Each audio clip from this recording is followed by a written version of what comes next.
My perfect sightseeing day in Rome begins with a walk from Trastevere across the Ponte Sisto, with a stop at Forno Roscioli for some breakfast focaccia.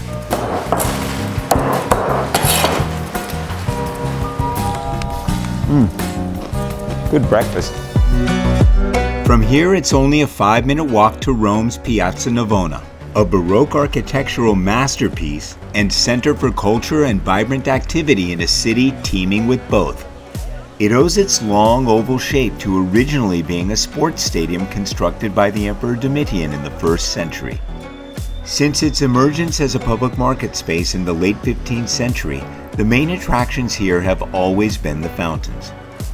At the southern end is the Fontana del Moro, originally designed in the 1570s by Giacomo della Porta, with later additions by Gian Lorenzo Bernini.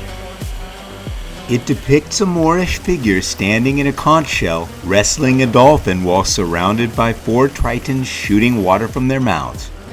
It's a very subtle design. Pope Innocent X liked Bernini's work so much, in 1651, he commissioned him to design the centerpiece of the piazza, the Fontana di Quattro Fiumi, the Fountain of 4 Rivers. The ornate detail that characterizes Baroque architecture is incredible here. You could admire this fountain all day and still not find each and every detail.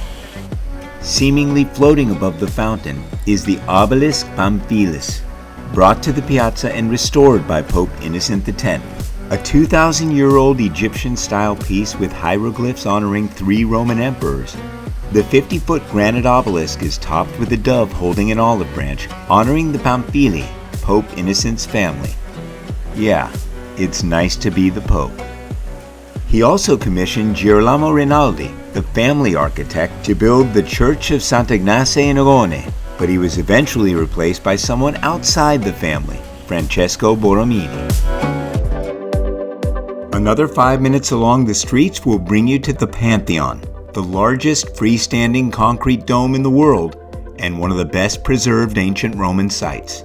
It's nearly 2,000 years old, and although reconstructed by Emperor Hadrian following a fire that burnt the original to the ground in the 1st century, still bears the name of Agrippa, the emperor who built the original. It owes much of its well-kept condition to the fact that it's been used as a Catholic church since the 7th century and currently holds services even today. Named the Church of St. Mary of the Martyrs, the dome reaches a towering 142 feet above the marble floor. The vast interior space is mind-boggling, and if you look up for too long, it'll make you dizzy. It's a little intimidating. Well, if the purpose of Roman architecture was to convey a sense of power, this place accomplishes that.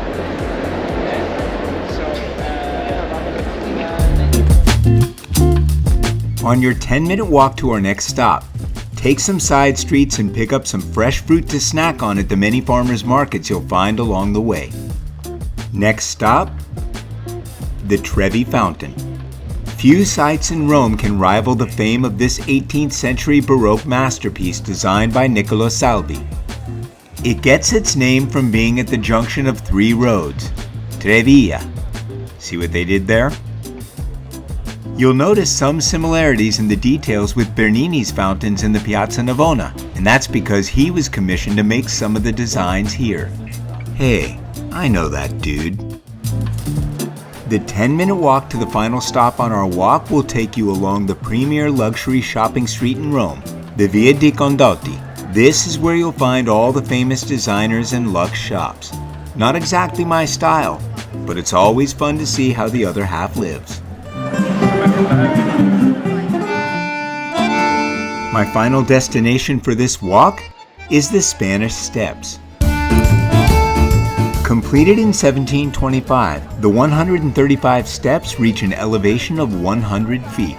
The Fontana della Barcaccia, at the foot of the stairs, displays a sunken boat overflowing with water.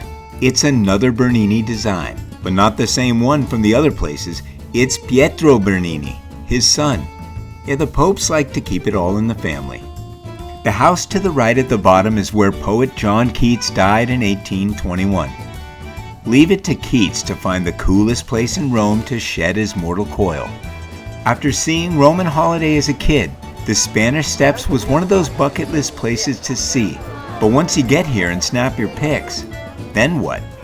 Well, that's where the fruit stand comes in. So what do you do when you get to a place that you've only seen in guidebooks and movies?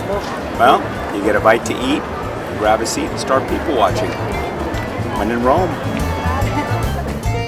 If you follow this trail, you'll be back in Trastevere in time for the nightlife.